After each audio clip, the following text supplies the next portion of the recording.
ব্লগে আপনাদের সবার স্বাগত জানাই। আজকে আমাদের রিঞ্চিংপংয়ের শেষ রাত, তো রাত পোহালেই কালকে বেরিয়ে যেতে হবে। তো আজকে আর কোথাও যাব না। আজকে আমরা ঠিক করেছি যে আজকে আমরা রিঞ্চিংপংয়ের চারদিকটা ঘুরে দেখব। এখানে যে লোকাল যে জিনিসগুলো আছে বা সাইট সিন যেগুলো আছে সেগুলো আমরা পায়ে হেঁটেই দেখব। তো তাই জন্যে আমরা এখন রিঞ্চিংপং যেখানে আছি হোমস্টে থেকে, সেখান থেকে 2 কিলোমিটার আরও ওপরে যাচ্ছি। তো সবাই আজকে বড় ক্লান্ত, তো কেউ আর যাচ্ছে না আমার সাথে, শুধু আমার মামার ছেলে অংশু, ও যাচ্ছে। তো ও আগে আগে হেঁটে যাচ্ছে, আমি পেছনে পেছনে যাচ্ছি। আর রাস্তা দেখেছেন কেমন খাড়াই। তো এই খাড়াই রাস্তায় 2 কিলোমিটার রাস্তা যেতে আমাদের মোটামুটি লেগে গেছে 2 ঘন্টা। তো প্রথমে যাব আমরা পয়জন লেকে। এখন আমরা পয়জন লেকের কাছাকাছি চলে এসেছি। তো পয়জন লেকটা হচ্ছে যে আগে এখানে যখন ব্রিটিশরা যেখানে থাকতো, তো এখানে একটা লেক ছিল, সেই লেক থেকেই জল এরা সংগ্রহ করতো খাবার দাবার সব কিছু করার জন্য। তো সেই লেকে এখানকার গোর্খারা বিষ মিশিয়ে দিয়েছিল ব্রিটিশদের মারার জন্য। তো তার থেকেই নাম হয়েছে পয়জন লেক। এই দেখুন নিচে যে সবুজ গালিচা দেখতে পাচ্ছেন দূর থেকে, ওটা হচ্ছে পয়জন লেক। তো নিচে আর নামবো না, এখন আর জল নেই, পুরো ঘাস গজিয়ে গেছে। তো এটা লম্বায় বিশাল বড়, আর কিন্তু চওড়ায় সরু।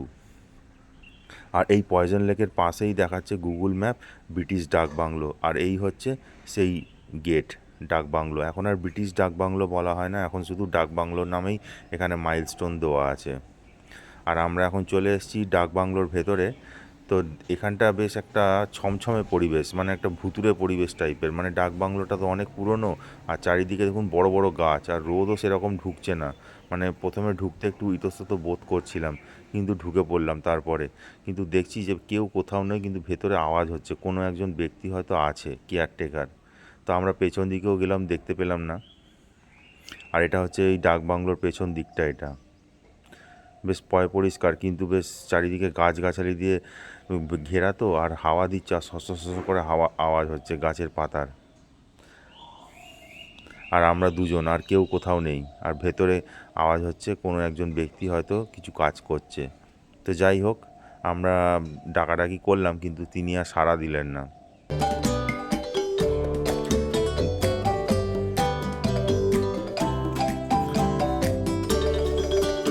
এখান থেকে আগে কিন্তু বেশ ভালো ভিউ দেখা যেত, কিন্তু এখন পাইন গাছগুলো বড় হয়ে গেছে বলে আর ভিউ দেখা যায় না।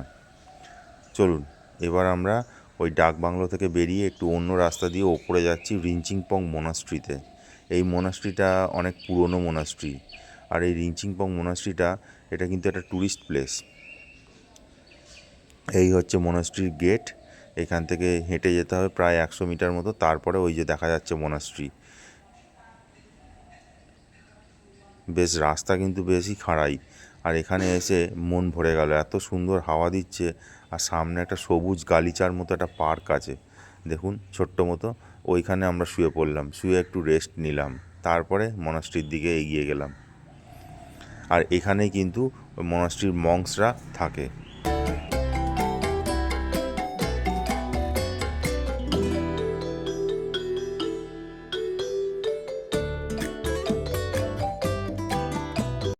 এই দিকে এর ওপরেও, এই পাইন গাছের জঙ্গলের ভেতর দিয়ে ওপরেও যাওয়ার রাস্তা আছে। এর ওপরেও নাকি একটা রবীন্দ্রনাথের স্ট্যাচু এখনও আন্ডার কনস্ট্রাকশন আছে। তো সেখানে আর যাব না, কারণ আর সময় নেই, কারণ নিচে থেকে কল এসছে যে এখন খেতে বসতে হবে। তো এখন প্রায় ঘড়ির কাঁটায় প্রায় 2টো মতো বাজে। আর এই হচ্ছে সেই রিঞ্চিংপংয়ের মনাস্ট্রি। আর এখানে দেখুন ছোট ছোট সব বুদ্ধিস্ট মঙ্কসরা এখানে সবাই এখন পড়াশুনো করে, সবাই খেলাধুলো করছে। আর এই হচ্ছে রিঞ্চিংপংয়ের মনাস্ট্রির হিস্ট্রি। আপনারা কেউ জানতে চাইলে এটাকে পজ করে দেখে নিতে পারেন। আর এটি হচ্ছে ওনাদের অফিস ঘর।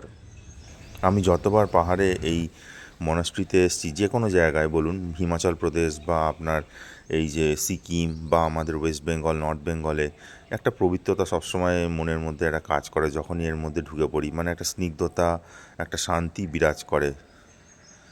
তো এখানেও তার অন্যতা যেন হলো না।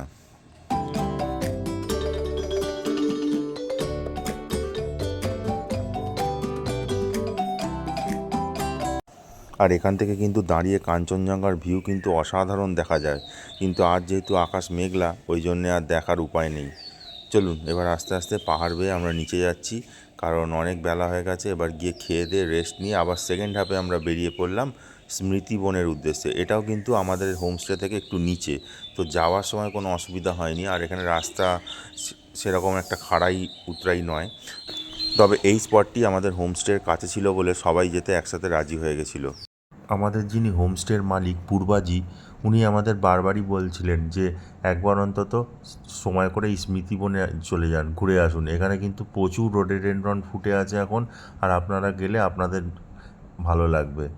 তো যেই না বলা, তো আমরাও সময় বার করে ঠিক আজকে দুপুরবেলা চলে এসেছি।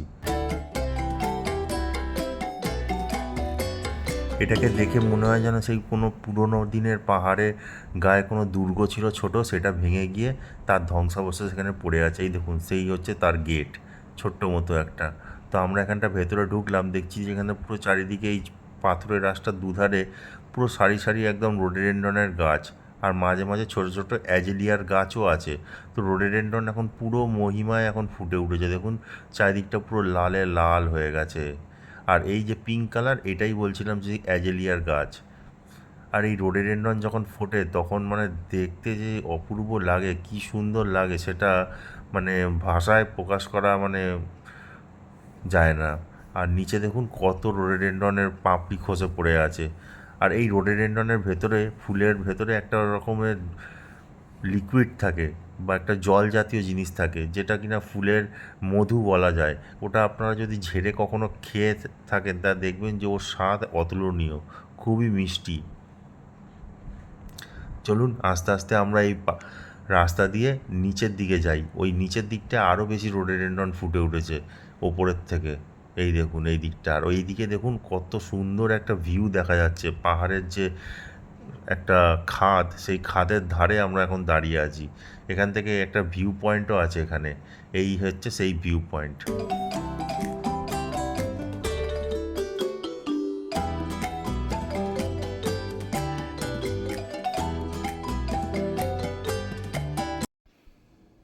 এই যে পাহাড়ি রাস্তাটা, এই রাস্তাটা দিয়ে নিচে নেমে গেলে আপনি কিন্তু সেই নিচের সেই মেন রাস্তার মধ্যে গিয়ে পড়বেন।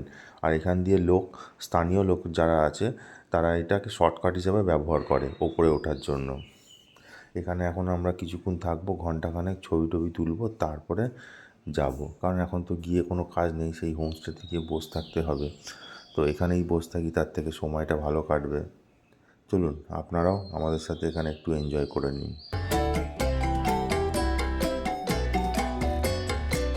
আর এই বসন্তকালে আপনারা যারা পাহাড়ে আসবেন আমার মতো, তারা যদি রোডোডেনড্রন দেখতে পান তবে কিন্তু এখানে আসা সার্থক হবে। কারণ এই সময় কিন্তু পাহাড়ের কোণে কোণে বিভিন্ন রকমের রোডোডেনড্রন ফুটে ওঠে। কোনোটা লাল, কখনো সাদা, কখনো বেগুনি, কখনো ভায়োলেট। তো এই দৃশ্যগুলো দেখতে মানে মন ভরে যায়। আর এত দূর থেকে এই জন্যেই আসা। তো আপনারা যখন আসবেন, এই এপ্রিল মাস আর মার্চ মাসটাকে বেছে নেবেন পাহাড়ে আসার জন্য, যে এই রোডোডেনড্রন দেখার জন্য। আর এই রোডোডেনড্রন গাছে কিন্তু আপনারা কখনোই ফুল ছিঁড়বেন না, কারণ এই ফুলের শোভা দেখার জন্যই বহু লোক আমরা কলকাতা থেকে ভিড় জমাই পাহাড়ে এই সময়। এর আগের বার যখন হোলির সময় আমরা সবাই মিলে গোড় খেতে গেছিলাম, ওখানে তো মনে হয় এর থেকে বেশি ছিল আরও। আর ওখানে বিভিন্ন রঙের ছিল, আর পাহাড়ের কোণে কোণে সব একদম ফুটে উঠেছে। যা সুন্দর দেখতে লাগছিল, সেটা মানে বর্ণনা করলে হয়তো কম হবে, চোখে না দেখলে হয়তো বিশ্বাস করা যাবে না। চলুন, এবার সন্ধে নেমে গেছে, আমরাও আমাদের হোমস্টেতে ফিরে এসেছি। তো আজকে আমরা পূর্বাজির কাছে রিকোয়েস্ট করেছিলাম যে লাস্ট দিনে আমরা একটু বনফায়ার করব, আর তার সাথে চিকেন তন্দুরিও থাকবে। তো যেই না বলা, উনিও সাথে সাথে অ্যারেঞ্জমেন্ট করে দিলেন আমাদের জন্য। এই দেখুন কত কাঠ নিয়ে এসছে, আর ওপরে নেটটা আছে, এই নেটের ওপরে এই কাঠগুলো যখন পুরো ধরে যাবে, নেটের ওপর আমরা এই চিকেনগুলোকে সাজিয়ে দেবো। চিকেনগুলো এখন সবাই ম্যারিনেট করা আছে, তো কোনো অসুবিধা নেই। এখন মোটামুটি ওটা ম্যারিনেট হচ্ছে, আর এদিকে আগুনটাকে ভালোভাবে জ্বালিয়ে নিচ্ছি কাঠ কয়লা হিসাবে। আর আজকের শেফ হচ্ছে আমাদের তাতাই পাল। ও কিন্তু এইগুলো কিন্তু ভালো জানে, তাই জন্য ওর ওপরই পুরো দায়িত্ব। আজকের রিঞ্চিংপংয়ে আমাদের লাস্ট নাইট। তো যত আনন্দ আছে মনের মধ্যে, যত কিছু আমাদের মনে আসছে যে এইভাবে করলে আনন্দ হয়, সব আমরা এখানে করে তারপরে যাব। না গেলে হয়তো মনে কিছু খামতি থেকে যাবে যে এইগুলো মিস করে গেলাম। তো চলুন আপনারাও আমাদের সাথে সেই আনন্দগুলো ভাগ করে নেবেন। আমাদের এখন চিকেন পোড়া চলছে, আর কিছুক্ষণ পরেই সেগুলো পেটের মধ্যে চলে যাবে। দেখতে কিন্তু অপূর্ব লাগছে, আর তার সাথে কিন্তু একটা বাটারের একটা স্মেল খুব সুন্দরভাবে চারিদিকে ঘুরে বেড়াচ্ছে। আর একটু পরে আমরা ডিনারে যাব।